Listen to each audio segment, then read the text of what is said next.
I vehemently deny that statement. That's all I'm gonna say. Again, I have said that the House leadership does not influence or try to influence any particular congressman, any individual member of Congress to vote in a particular way or incentivize them in any way. And I know that is what my distinguished colleague was alluding to before, and I have vehemently denied that yesterday during the press conference. Wala pong katotohanan yan. So yung 2 million po na Christmas bonus, deny?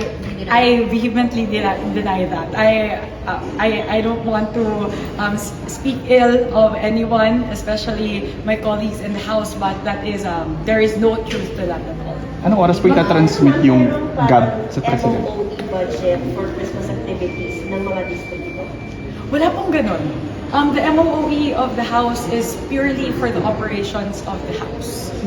And that's all I can say about that. Anong oras itatransmit yung GAB sa Office of the President? Right now, as soon as Speaker Boji signed it, tinakbo na po kaagad sa Senado. So alam ko po, alas 3 po ang scheduled na sesyon sa Senado. At alam ko po, pagkatapos po nilang i-ratify, lalagdaan na din po ni Senate President Tito Soto. And immediately after, itatransmit na po natin sa Ehekutibo.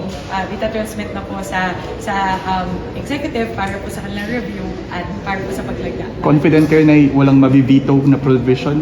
Yes, I am confident, especially now that it's done, na tapos na po lahat at naayos na natin na lahat ng special provisions, general provisions, lahat po ng mga numero.